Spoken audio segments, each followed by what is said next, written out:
This is a detailed overview of the fitness tracker.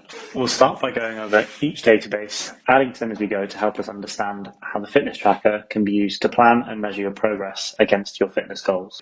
First though, the dashboard. At the top of the dashboard, there is a space to record your fitness goals. On the left is a main menu with links to every page and database in the tracker. A menu like this will be present on every page to make navigation quick and easy. The three main databases in the tracker are exercises, workouts, and programs. These are the building blocks you will use to plan, log, and manage your fitness. The other two pages are for music and the how-to, which is where this video will be kept. Next to the menu is the quick actions box. You can use quick actions to add exercises of different types, add workouts, and add programs, but we'll get to that later. On the dashboard, you have a few different quick views. Firstly, you have a gallery view of all of your exercises that have been added to workouts or programs. You then have a gallery view of any workouts that you've created, and finally a gallery view of any programs that you've created. All three of these views are mobile friendly, so that you can quickly access them on the go. You also have a weekly view of your workouts, a monthly view of your programs and workouts, as well as a gallery of all exercises, which we'll go through in a moment, all workouts you've created in a table view, and all programs you've created in a table view. But we'll start off with the smallest building block, the exercise. The exercise dashboard is where you can view all exercises and access quick actions related to the exercise database. In terms of the database itself, it comes with over 100 exercises to choose from. Exercises are split into two types, strength and cardio. Now there are three database views. The first contains all exercises grouped by body area. The second contains just strength exercises, again, as you can see, grouped by body area. And the final one contains all cardio exercises. There is a final view, which is a table of all exercises, both strength and cardio. You can also add your own exercises. Let's have a look at an existing exercise, just to give you an idea of what things look like. So this is a lat pull down, and you can see that there are a few properties that can be edited. You can set the date you plan on doing a specific exercise.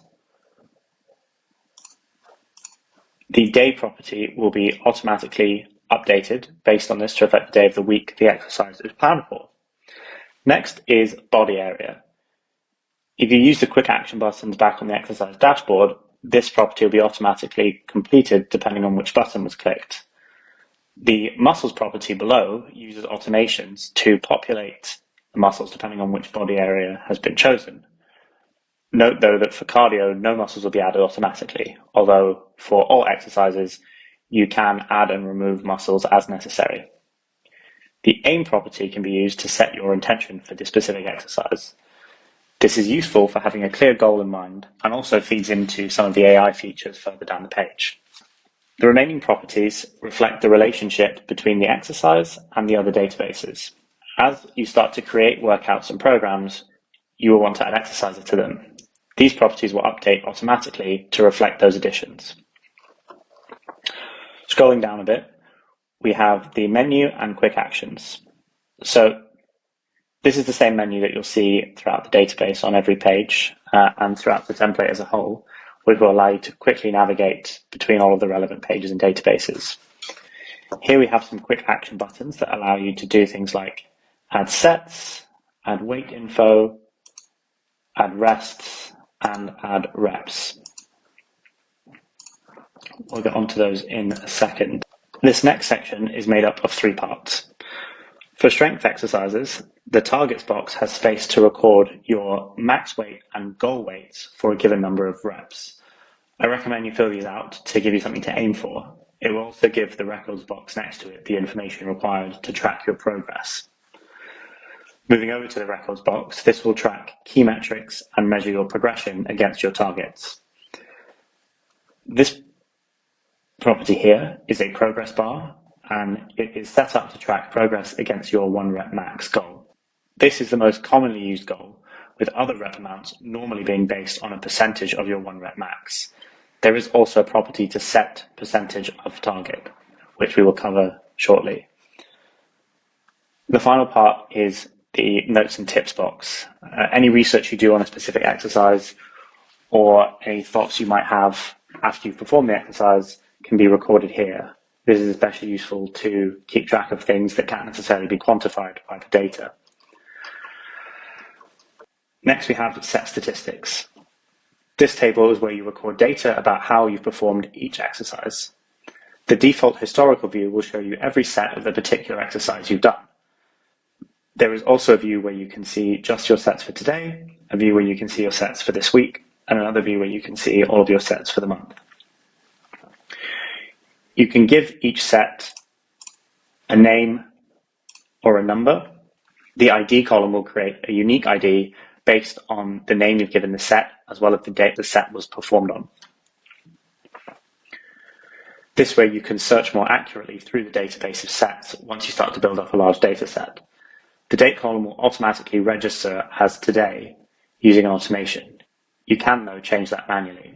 Next is the lifted column, where you can enter how much was lifted on a particular set. Obviously, you can edit the column titles to reflect a different measurement system, and that the same applies throughout the entire template. The target column next to it will automatically be filled out based on the target max column and the target percentage column. For target max, you can select which max weight is being targeted between your 1, 6, 8, and 10 rep max. The target percentage through automation will be initially set to 100%. This is just to ensure that there is always a target weight in there. However, you can edit that manually. Next to your target are columns for both reps and rest in seconds.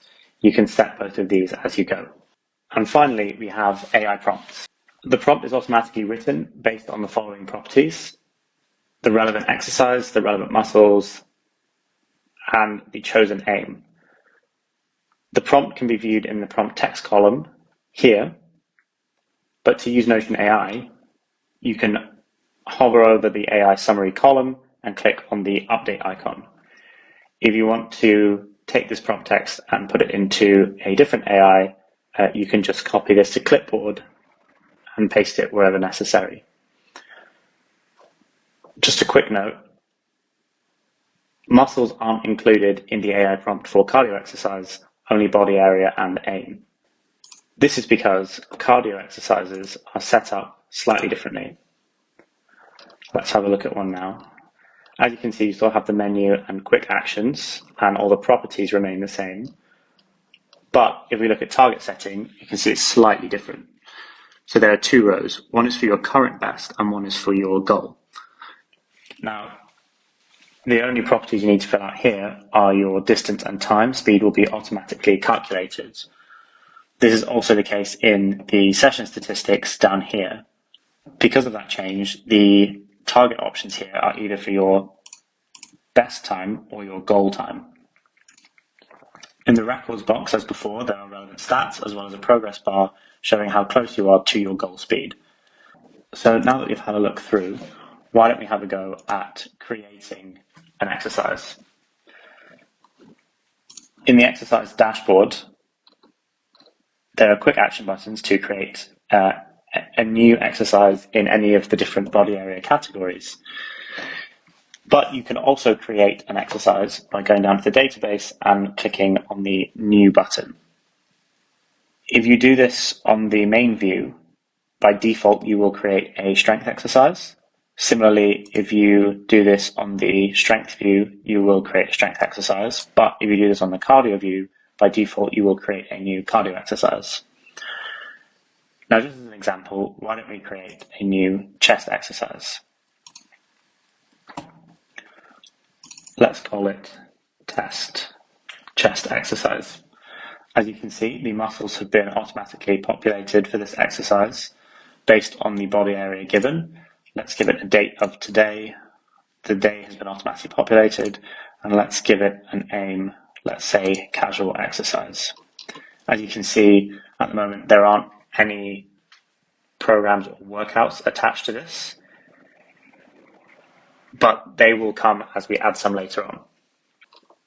So as you can see, none of this is currently filled out. So let's just say our 1 rep max is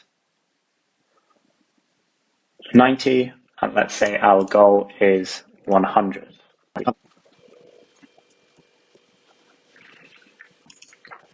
And then let's have a go at adding some sets. So one way we can add a set is by clicking the new button here, giving the set a name, filling out how much weight we've lifted. Let's say we lifted 70 kilos. The date has automatically been populated as today, and already we can see that we are 70% of the way to our 1 rep max goal. Now we can set our target max as 1 rep max, and then this will be populated to say 100% of that is our goal. Let's say it was 1 rep and we didn't rest because it was just 1 rep.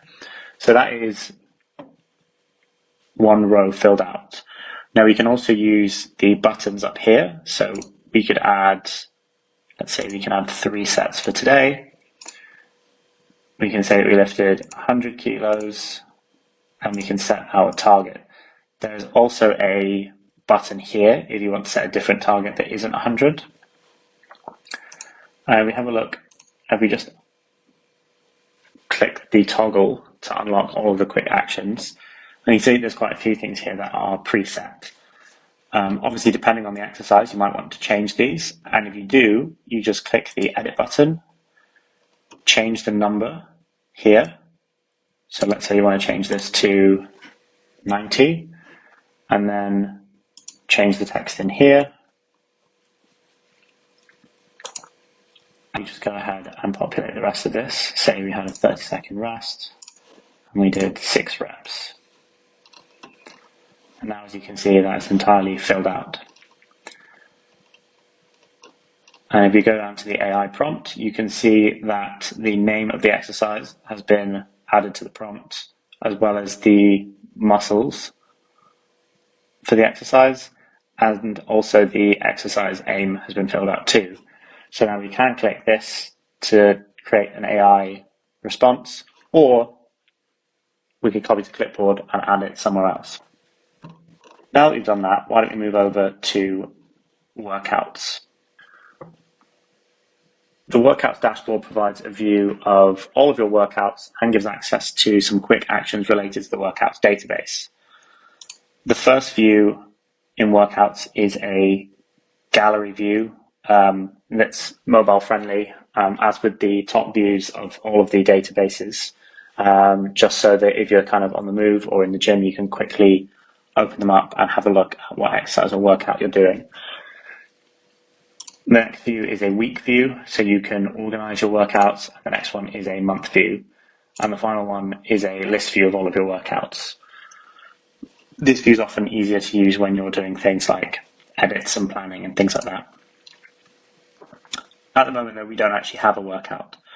So let's use the new workout button to create one. Let's call it test workout. We first want to go through the properties and make sure we fill them out. So let's give the day as today. Again, the day will automatically populate. Body areas, muscles, programs, and this total will all be automatically updated as we start to add exercises and add this workout to programs. We'll start to see changes here. Next, we have the menu as usual, as well as a few quick actions. One thing to note is that if you use the quick action buttons within a specific workout to add an exercise or a program, it will automatically link that exercise or program to the workout in question. So, for example, let's create a chest exercise here and call it test chest exercise 2. Let's say we're doing it today. and give it an aim. You can already see here in workouts that it's been linked to test workout. And if we go back to our test workout, you can see that the body area and muscles has already been filled in. Now, if we go down here, you can see that test chest exercise 2 has been added. Now, if we want to add an existing exercise to this, the easiest way is to come up here where it says 1 exercises. Here you can see the already linked exercise. And let's say you want to add our other test chest exercise. And now they are both down here. The other view on an individual workout level is for programs, but at the moment there are no programs added. So let's go over to programs and see what we have on the dashboard here. We have 3 quick actions. One is to create a new program, and the other is to clear exercises and workouts and to clear dates. Both of these will come in handy once you have a few programs created and you might want to change the contents of them, or if they're completed and you might want to redo them in future, you can clear the dates. The first view here is that mobile-friendly gallery view that we've talked about. The second is a month view, so you can easily plan your program and see what programs you might have running concurrently.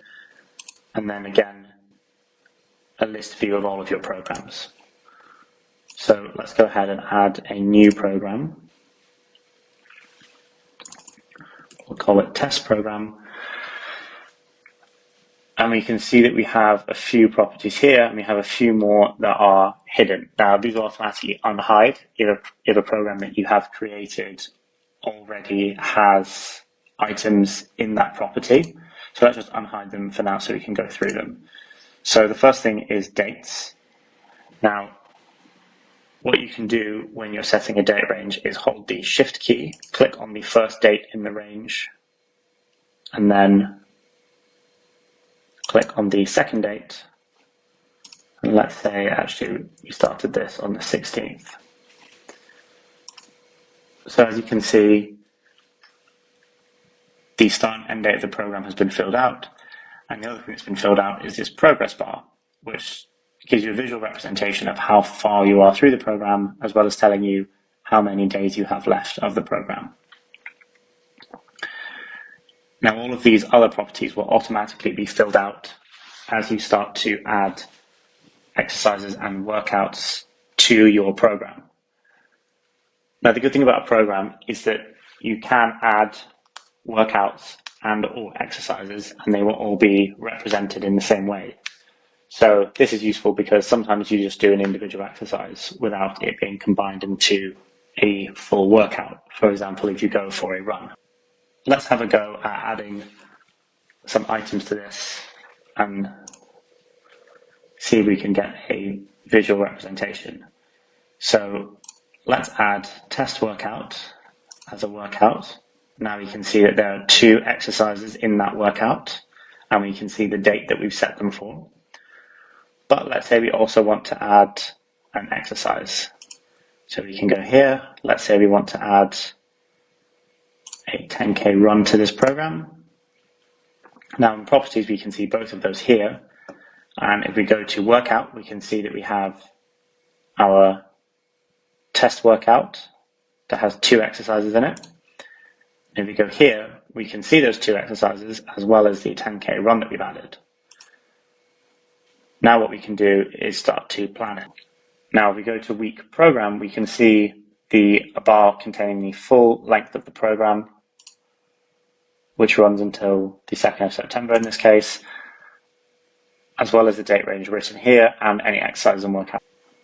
Similarly here you can see a month view, and here you can see a list view of all of your workouts, which is probably the easiest way to kind of edit and add things when you're at a desktop. Now, as with workouts, if you click on any of these quick action buttons here, any workout or exercise added will be added straight to the program that you are adding it from. So those are all of the databases, but there are still 2 more pages. The first is a music page where you can add two playlists, one for your cardio exercises and one for your strength exercises. That way you can kind of always keep track of what music you want to listen to for a given exercise. And then the last is the how-to that contains the video that you're watching now, as well as a written summary of everything that you're listening to. I hope this video was useful, and good luck planning your fitness journey.